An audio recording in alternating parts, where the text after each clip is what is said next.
Me ardhjen e pranverës, urgjencën e spitalit të Gjirokastrës janë shtuar edhe rastet që kanë kërkuar ndihmë nga dëmtimet që kanë pësuar gjatë punëve, kryesisht në banesa. Këto aksidente vlerësohen të rrezikshme nga bluzat e bardha, kryesisht për moshat e treta që kanë edhe të vështirë të rikuperohen. Njerëz që kanë rënë nga lartësia, kanë rënë nga pema, kanë rënë nga shkalla.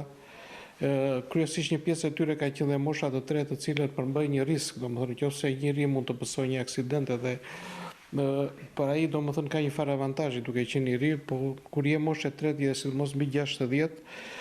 që fillojnë këto proceset e trup, fillon osteoporoza, trupi nuk është më ai trupi 20 vjeçarit, edhe ka riske të mëdha, domethënë një rënje, një goditje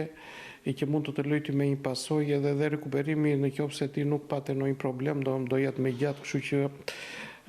të japin një kujdes dhe kur bëjnë këto punë, se kemi pasur shumë raste që vetë pacientët ose qytetarët kanë thënë që tëra ka ndodhur nga një pakujdesi e vogël dhe ata kanë qenë konshient, domethënë një pakujdesi e vogël të mund të kushtojë ty do më jaftë të tërë në spital, riskje me shëndetin,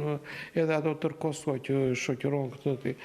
Për të shmangur aksidente të tilla, duhet i kushtohet rëndësi marrjes së masave mbrojtëse. Kjo është këshilla që vjen nga mjeku Bledar Çela. Është gjë e mirë që njerëzit janë aktiv, del merren me punë, me të tëra gjërat, po të kushtojmë një rëndësi dhe sigurisë në punë, domethënë që ka shumë rëndësi, domethënë të tërë ata që merren me punët e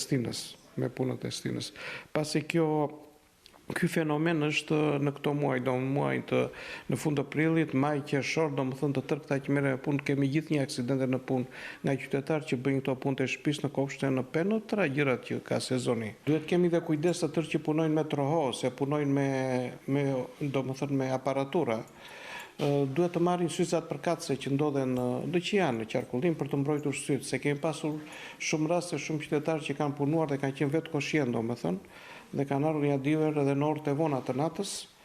pasi nuk kanë mbajtur mbrojtje e mbrojtëse, nuk kanë vënë syzat, edhe të cilat janë syza apostafat që mbahen, qoftë dhe në rastet kur pret barin ose kur bën punë të tjera. Me shtimin e fluksit turistik në Gjirokastër gjatë kësaj periudhe janë shtuar edhe aksidente rrugor, ku përfshihen jo vetëm ata që nuk zbatojnë rregullat e qarkullimit, por edhe vizitorët që nuk e njohin mirë zonën.